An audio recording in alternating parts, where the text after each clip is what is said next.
भगवान श्री कृष्ण द्वैपायन व्यास देव जी पधारे और युधिष्ठिर जी को कहा कि भगवान श्री कृष्ण की प्रेरणा से मैं आया हूं। भगवान ने आदेश किया है कि हम तुम्हें प्रति स्मृति नाम की विद्या दें। यह ऐसा मंत्र है, अगर इसका अनुष्ठान करोगे तो तुम जिस देवता को जहां जिस लोक को चाहोगे बैठे बैठे देख लोगे। तुम्हारे अंदर दिव्य दृष्टि आ जाएगी और मन की गति के समान तुम वहां पहुंच जाओगे जहां संकल्प करोगे। और ये विद्या तुम अर्जुन को दीजिए। अर्जुन दिव्यास्त्र प्राप्त करे जिससे इस पृथ्वी में जो असुर स्वभाव के जन हैं उनका उद्धार हो सके। भगवान व्यास देव जी के द्वारा दी हुई प्रतिस्मृति विद्या जब अर्जुन को प्रदान करी, अर्जुन समस्त ब्रह्म ऋषियों की वंदना करके देवराज इंद्र की प्रसन्नता से ही दिव्यास्त्र प्राप्त होंगे ऐसी भावना से इंद्रकील पर्वत पर पहुंचे। वहां एक वृद्ध ब्रह्म ऋषि रूप में देवराज इंद्र ही बैठे थे। उनका तिष्ठ तिष्ठ, रुक जाओ, आगे मत जाओ, आगे अस्त्र शस्त्र ले जाने लायक देश नहीं है, यहां सब दिव्य सिद्धों का देश है। तुम अपना ये धनुष फेंक दो, ताड़ू ये तूणीर फेंक दो और सावधान होकर आगे जाओ। उन्होंने कहा नहीं, ये गांडीव धनुष परम पूजनीय परम पावन है, मैं इसे तो नहीं फेंक सकता हूं। अगर इसे तुम फेंक दोगे तो जिस लोक का सुख चाहोगे वो सुख हम प्रदान करेंगे। नहीं, मुझे कोई लोक का सुख नहीं चाहिए, मैं जिस हेतु से जा रहा हूं उसमें इस अस्त्र की आवश्यकता है। यहां एक संकेत मिलता है कि अगर आपने लक्ष्य बना लिया है उच्च कोटि का, भगवत प्राप्ति, भजन करना, धर्म से चलना, सत्य से चलना, तो आपकी परीक्षा होगी। उस मार्ग से हटाने के लिए प्रलोभन आएगा। आपको उस प्रलोभन में अपनी निष्ठा को नहीं छोड़ना है। अगर छोड़ दिया तो गए। भय भी आ सकता है, भयानक भय आ सकता है, पर अगर आप अपनी निष्ठा पे रहे तो भय केवल दिखावा होगा, आपको दुख नहीं दे सकता। प्रकट हो गए देवराज इंद्र और कहा, मैं कोई ब्रह्म ऋषि नहीं हूं, मैं त्रिभुवनपति देवराज इंद्र हूं। तुम अपनी निष्ठा में अचल रहे, क्या चाहते हो? तो कहा, मैं आपके द्वारा दिव्यास्त्र चाहता हूं। वो तो तभी प्राप्त हो सकते हैं जब देवाधिदेव भगवान शंकर का दिव्य अस्त्र तुम्हें प्राप्त हो, उनका साक्षात्कार हो, फिर हम समस्त लोकपाल अपने अपने दिव्यास्त्र आपको दे देंगे। अर्जुन ऐसा सुन ही रहे थे कि देवराज अंतर्धान हो गए। अब विचार किया कि मुझे प्रथम महादेव जी की आराधना करनी चाहिए। तपस्या के लिए दृढ़ निश्चय करके बड़ी उतावली के साथ चले और एक भयंकर कंटकाकीर्ण वन में पहुंचे, जहां समीप में सुंदर नदी प्रवाहित हो रही थी। हिमालय का शिखर है, पवित्र शीतल वायु चल रही है। उस स्थान के दर्शन करके मन में निश्चय हुआ कि यही भगवान शंकर की आराधना करेंगे। महातेजस्वी दृढ़ संकल्प वाले अर्जुन ने उस प्रदेश में तपस्या में संलग्न होने के लिए स्थान चयन किया और कुशा की लंगोटी लगाई। कुशा बहुत दुखद होता है, छू जाए तो त्वचा को चीर दे। लंगोटी लगाई और एक दंड समीप में रख लिया और अपने गांडीव धनुष और तूणीर को वृक्ष की डाल पे से टांग दिया और हाथ जोड़कर भगवान शंकर की स्तुति करके निरंतर भजन में लग गए। 1 मास तक 3 दिन 3 रात कुछ नहीं खाना, उसके बाद सूखा पत्ता लेकर के पाना। दूसरा मास 6 रात के बाद कोई फल ले लेना। तीसरा महीना 15 दिन 15 रात व्यतीत होने के बाद एक बार कुछ फल ले लेना। चौथे महीने में केवल जल पीकर रहना, फिर जल भी छोड़कर केवल वायु श्वास बस। निरंतर महादेव जी के चिंतन में निमग्न, दोनों भुजाएं उठाए हुए, कोई सहारा नहीं, पैर के अंगूठे के अग्रभाग पर खड़े होकर के भगवान शिव के मंत्र का जप करते हुए आकाश की तरफ दृष्टि रखे हुए एकाग्र चित्त से उपासना कर रहे हैं। तदनंतर अर्जुन की भयंकर तपस्या को देख करके वहां रहने वाले जितने ब्रह्म ऋषि थे सब भगवान पिनाक पाणी महादेव जी के समीप गए और महादेव जी को प्रणाम करके कहा, देवाधिदेव, अर्जुन आपके लिए महान तपस्या से युक्त होकर के उपासना कर रहे हैं। हिमालय के पृष्ठभाग में स्थित होकर ऐसी उग्र तपस्या कर रहे हैं कि यदि आपने उनको सांत्वना न दी जो वो चाहते हैं तो दिशाओं में आग पैदा हो जाएगी उनके तप से। हे देव देवेश्वर, हम लोग कुछ समझ नहीं पा रहे कि उनको कैसे शांत करें। वे अपनी तपस्या का संताप प्रकट कर रहे हैं। हम महर्षि जन चिंतित हैं कि यदि वो ऐसी तपस्या में रहे तो आग पैदा हो जाएगी। जैसे ध्रुव जी ने अपनी प्राणवायु बंद कर ली तो त्रिभुवन की प्राणवायु बंद हो गई, तत्काल भगवान को आना पड़ा। पवित्र चित्त वाले इन महर्षियों की जो सदा सबको सुख देने में तत्पर रहते हैं, उनकी बात सुनकर भगवान देवाधिदेव महादेव ने कहा, महर्षियों, मुझे पता है तुम विषाद मत करो। अर्जुन की तपस्या किसी को कष्ट देने के लिए नहीं है। अर्जुन के मन में जो संकल्प है वो मैं जान रहा हूं। वो किसी लोकांतर के भोग की इच्छा से तपस्या नहीं कर रहे हैं। उन्हें जो पाना है वो मैं प्रदान करूंगा। तुम सब शांत चित्त होकर अपने अपने भजन में लगो जाकर। भगवान शंकर का ये वचन सुनकर जितने ब्रह्मर्षि आए हुए थे सब प्रणाम करके अपनी अपनी कुटिया को गए। उन महात्माओं के चले जाने के बाद सर्व पापहारी पिनाक पाणी देवाधिदेव भगवान शंकर किरात वेश धारण किया। दिव्य कांति धनुष बाण धारण किए हुए, मृग चर्म धारण किए हुए, और भगवती उमा भी उसी भेष में साथ में, और साथ में उमा के साथ बहुत सी देवियां और महादेव जी के साथ उनके गण, पर सब किरात वेश में। जे ही भगवान शिव इस वेश में वन में प्रवेश किए तो सारा वन शांत हो गया। खग मृग पशु पंछी वायु जल सबका कोलाहल शांत हो गया, आवाज बंद। एक घुरघुराहट सुनाई दी उस अर्जुन को।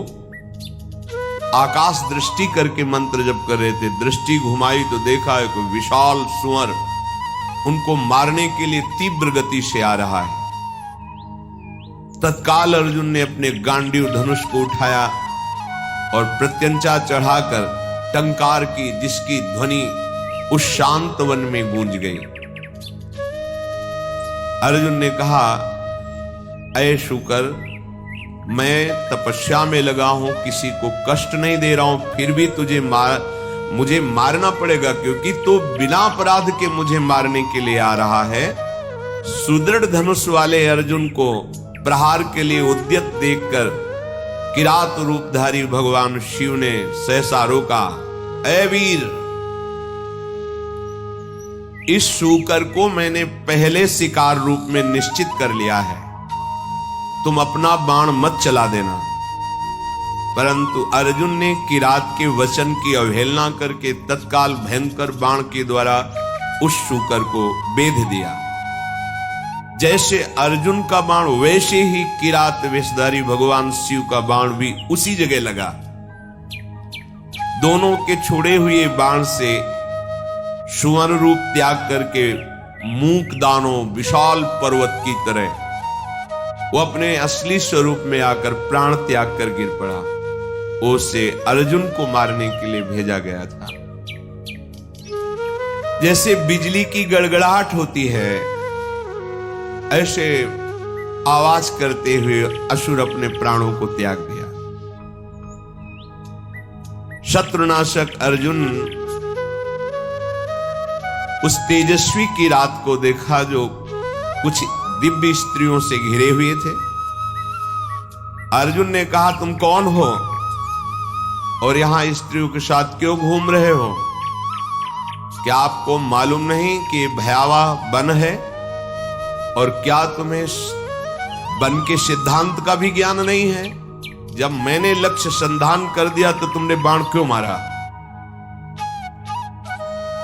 ये मेरे पास आया था, मेरे को मारने के लिए आया था, मैंने इस पर बाण संधान किया, तो तुम मेरी वीरता का तिरस्कार करके इस पर बाण संधान क्यों किया? इसका उत्तर दो, नहीं तो मैं तुम्हें जीवित नहीं छोड़ूंगा।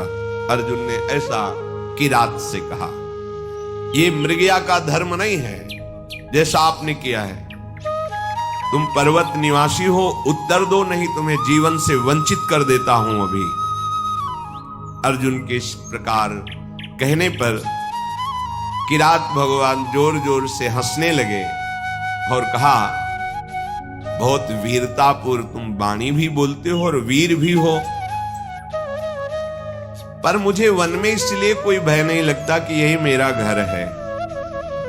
वनवासी हूं, किरात हूं,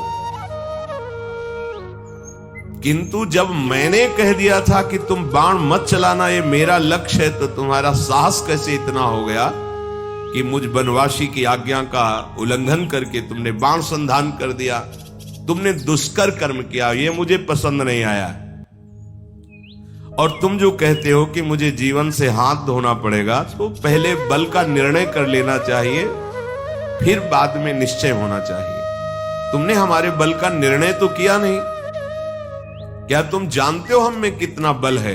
किरात वेशधारी भगवान ने कहा। अर्जुन ने कहा, तुम्हारे जानने की हमें कोई आवश्यकता नहीं है, मुझे तुम जान लो। मेरा नाम अर्जुन है, मैं गांडीव धनुष को धारण करता हूं, और जब गांडीव मेरे हाथ में हो तो त्रिभुवन में कोई ऐसा नहीं जो मुझे परास्त कर सके। ये हिंसक रूप धारण करके दैत्य मुझे मारने आया था, मैंने इसे मार गिराया, अपराध आपका है। आपने मेरे लक्ष्य पर बाण क्यों मारा? किरात वेशधारी भगवान बोले, मैंने पहले रोका था और बाण संधान करके मैंने मारा है, और तुम मेरे सामने वीरता की बात करो, इसलिए लगता है कि मुझे तुम्हें दंड देना पड़ेगा। अर्जुन ने कहा, ऐसा कौन है त्रिभुवन में जो मुझे दंड दे? हमें लगता है कि तुम्हें प्राणों से कोई प्यार नहीं है, तुम्हें प्राणों से हाथ धोना पड़ेगा। भगवान ने कहा, तुम्हें बल का घमंड है क्या? तुम दूसरों को निर्बल समझते हो क्या? हमें लगता है तुम्हें शक्ति का और बल का गर्व है। तो धैर्यपूर्वक हमारे सामने तुम अपना बल प्रदर्शन करो, मैं खड़ा हूं। पर जब मैं बाण छोड़ूंगा तो तुम खड़े नहीं रहोगे। किरात की ये बात सुनकर अर्जुन को बड़ा क्रोध आया कि एक वनवासी किरात हमको ललकार रहा है। तत्काल भगवान शिव का ध्यान करके बाणों का संधान प्रारंभ किया। जितने भी बाण जा रहे हैं उस कोई घाव नहीं पैदा करे, सब लीन होते जा रहे हैं। और बार बार किरात कह रहे, और संधान कर। अर्जुन को समझ में नहीं आ रहा कि आज तक तो ऐसा नहीं हुआ। बाण गया, अक्षय तूणीर है, बाण गया, लक्ष्य वेदा तूणीर पे आ गया है। ये तो लीलता जा रहा है। बाण जहां जा वो अंतर्ध्यान उन्हीं के शरीर में होता जा रहा है। अर्जुन ने बाणों की वर्षा, झड़ी लगा दी। भगवान जो किरात वेश में कोई चेष्टा नहीं कर रहे, जहां बाण जाता है वहीं समा जाता है, अंतर्धान हो जाता है। 48 मिनट तक बाणों की झड़ी लगाते रहे, कोई खरोच भी नहीं और एक भी बाण वापस नहीं हुआ। सारी बाण वर्षा व्यर्थ देखकर अर्जुन को बड़ा आश्चर्य हुआ और कहने लगे, धन्य है किरात, धन्य है। वास्तविक मैंने ऐसा वीर नहीं देखा तुम्हारे जैसा। हिमालय शिखर के समान तुम निश्चल खड़े हो और महाप्रचंड गांडीव धनुष से छूटे हुए बाण तुम्हें तनिक व्याकुल नहीं कर पाए। शास्त्रों बाण संधान किया पर तुम्हें खरोच नहीं हुई। एकमात्र मेरे आराध्य देव भगवान पिनाक पाणी शिव के सिवा कोई दूसरा ऐसा नहीं हो सकता कि जो हमारे गांडीव धनुष की चोट सह जाए बाणों की। और यदि तुम रुद्रदेव से भिन्न हो तो अब मैं जितने मंत्र जानता हूं, अस्त्र जानता हूं, सबका प्रयोग करके तुम्हें नष्ट कर दूंगा। अर्जुन ने जैसे आग्नेय अस्त्र मिले हुए थे, उन सब अस्त्रों का प्रयोग भगवान शिव पे किया। सैकड़ों दिव्य अस्त्रों का प्रयोग किया, पर सब अंतर जाकर के शांत हो जाते हैं। भगवान किरात वेशधारी हंसते हुए बोले, और करो, और बाणों का संधान करो।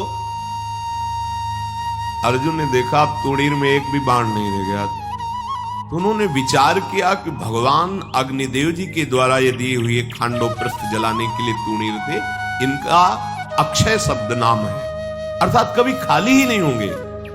कर्तुम अकर्तुम अन्यथा कर्तुम सर्व समर्था सा ईश्वरा, देवों के भी देव महादेव। एक भी बाण तुड़ीर में नहीं बचा, सारे बाण नष्ट हो गए। अब मैं क्या करूं? ये तो मेरे बाणों को ही लील जा रहा है, तो मैं इस प्रचंड बलशाली धनुष के प्रहार से मारूंगा, धनुष की कोटि से। ऐसा विचार करके अर्जुन ने अपने प्रचंड गांडीव धनुष से प्रहार किया। गांडीव धनुष भी लीन हो गया किरात के शरीर में। कूद पड़े अर्जुन और अपने घूंसे से प्रहार किया। भगवान शिव शांत खड़े। एक तलवार थी अर्जुन के पास जो पर्वतों को भी काट सकती थी। भगवान शिव पे मारा तो कुंठित होकर गिर गई, कहीं खरोच भी नहीं। बड़ा कि आखिरकार अब कैसे इन पर विजय प्राप्त करें। किरात रूपधारी जो भगवान थे, भगवान ने कहा भी वृक्ष है, शिला है, इनसे प्रहार करो। कुंती कुमार अपने बल से पर्वत की शिलाएं उठाकर प्रहार करते, कोई फर्क नहीं। अब भगवान शिव ने कहा हो गया, अब हम प्रहार करते हैं, तुम सहो। दौड़ करके किरात ने अर्जुन को अपनी भुजाओं में फंसाया और मुष्टि प्रहार किया। बड़ा भयंकर शब्द हुआ, अर्जुन का अंग अंग टूटने लगा भगवान शिव के घूंसे के प्रहार से, मानो उनकी भुजाओं में मूर्छित हो रहे। देवादिदेव महादेव जी के अंगों से फिर भी प्रयास करके वो लड़ रहे हैं। एक एक अंग उनका टूट रहा है। वो मन में विचार करे, आज तक ऐसा वीर हमने नहीं देखा जो मुझे थकित कर दे। युद्ध में अर्जुन कभी श्रम को प्राप्त नहीं होते कि अब मैं थक गया हूं, ऐसा कभी नहीं। भगवान शंकर भुजाओं से भली भांत, कितना सौभाग्य है, नियंत्रित किए हुए हैं। और अर्जुन को जहां मूर्छा छूटती तब फिर एक घूंसा जबाते हैं, फिर वो उली की भुजाओं में 2 घड़ी तक अर्जुन पिटते रहे। फिर उनका देखो, मुझे थोड़ा समय दे दो, अगर तुम युद्ध के नियमों को जानते हो तो मैं कह रहा हूं थोड़ा समय दे दो, फिर मैं तुमसे युद्ध करूंगा। छोड़ दिया, और करके देख लो। तत्काल वहीं की मिट्टी एकत्रित की और उसे लिंगाकार किया। बन था ही, कुछ पुष्प लिए, माला और पुष्प, और हाथ जोड़कर भगवान शंकर की आराधना की, भगवान शंकर का स्तवन किया। पशूनां पतिं पापनाशं परेशं गजेन्द्रस्य कृतिं वशानं वरेण्यं जटाजूट मध्ये स्फुरद्गांगवारिं महादेवमेकं स्मरामि स्मरारिं महेशं सुरेशं सुरारार्तिनाशं विभुं विश्वनाथं विभूत्यंगभूषं विरूपाक्षमिन्द्वर्को वह्निर्ति नेत्रम सदानंदमीडे प्रभुं पंचवक्तं गिरीशं गणेशं गले नीलवर्णं गवेन्द्राधिरूढं गणातीतरूपं भवं भास्वरं भस्मनाभूषितांगं भवानी कलत्रं भजे पंचवक्तं शिवाकांत शंभो शशांकार्धमौले महेशानशूलिन् जटाजूटधारिन् त्वमेको जगत् व्यापको विश्वरूप प्रसीद प्रसीद प्रभो पूर्ण रूप। भगवान शिव का स्तवन करके जो ही माला शिवलिंग पे डारी देव ही किरात पर वो माला पहुंची, मस्तक में किरात के। ओहो, ये देख करके अर्जुन आनंद से उल्लसित हो गए, साष्टांग चरणों में गिरे, बोले प्रभु यही मैं सोच रहा था कि ऐसा त्रिभुवन में कौन वीर है जिसकी भुजाओं में आकर मैं निकल ही नहीं पाया, जिनके प्रहार से मेरे अंग अंग शिथिल हो गए। किरात रूपधारी भगवान शिव के चरणों में अर्जुन पड़े हुए, भगवान शिव ने अपनी महान भुजाओं से उठाया। सर्व पापहारी भगवान भव अर्थात महादेव बहुत प्रसन्न हुए और गंभीर वाणी में कहा, अर्जुन कोई ऐसा है ही नहीं तुम्हारे जैसा वीर जो मेरी भुजाओं के प्रहार को सह सके। तुम्हारा पराक्रम, तुम्हारा शौर्य, तुम्हारा धैर्य अद्वितीय है। मैं बहुत प्रसन्न हुआ। मेरा स्पर्श सबको सहज में नहीं प्राप्त होता है, मेरा स्पर्श प्राप्त हो गया। अब तुम्हारा शरीर दिव्य है, अब तुम इसी शरीर से जिस लोक में चाहो जा सकते हो। तुम्हारा तेज कोई सह नहीं सकता है। आज से तुम्हारा पराक्रम अद्वितीय है। महाबाहो, मेरी ओर देखो और प्रसन्न हो। देखो मैं तुम्हें दिव्य दृष्टि देता हूं, तुम मेरे स्वरूप को देखो। भगवान शिव ने जब ऐसा कहा तो अर्जुन के सामने अब किरात रूप नहीं, देवाधिदेव महादेव जो किरात वेश में स्त्री स्वरूप में साक्षात त्रिभुवन सुंदरी अंबा और उनकी दासियां और भगवान शिव के गण। बार बार अर्जुन जी ने पूरे शिव परिकर को प्रणाम किया और कहा, तुम युद्ध में अपने शत्रुओं पर जो विजय चाहते हो तो आज के बाद कोई देवता भी तुम्हें परास्त नहीं कर सकता। मनुष्यों की तो बात जाने दो, मैं तुम्हारे हृदय की बात जानता हूं। तुम मुझसे क्या चाहते हो? लो, विश्व विनाशक पाशुपतास्त्र मैं तुम्हें प्रदान करता हूं। ये वो अस्त्र है जिसको कोई भी अस्त्र कुंठित नहीं कर सकता और एक क्षण में पूरे त्रिभुवन को भस्म करने की सामर्थ्य मेरे इस अस्त्र में है, पाशुपतास्त्र। तदनंतर शूलपाणी भगवान महादेव जी और भगवती पार्वती जी के दर्शन करके अर्जुन को बड़ा आनंद प्राप्त हुआ। साष्टांग पृथ्वी पर लेटकर प्रणाम किया। अर्जुन बोले, हे जटाजूटधारी सर्वदेवेश्वर देवाधिदेव महादेव, भगदेवता के नेत्रों का विनाश करने वाले नीलकंठ, आपके मस्तक पर जगत पावन करने वाली गंगा जी विराजमान है। प्रभु, समस्त कारणों के परम श्रेष्ठ कारण आप हैं। मैं बहुत लज्जित हो रहा हूं। अपने स्वामी से युद्ध किया, अपने आराध्य देव से युद्ध किया, आप पर बाण संधान किया, कटुवचन बोले, धनुष से प्रहार किया और भी। नाथ, मेरे अपराध को क्षमा कीजिए। मैं बहुत अंदर लज्जा से युक्त हो गया हूं।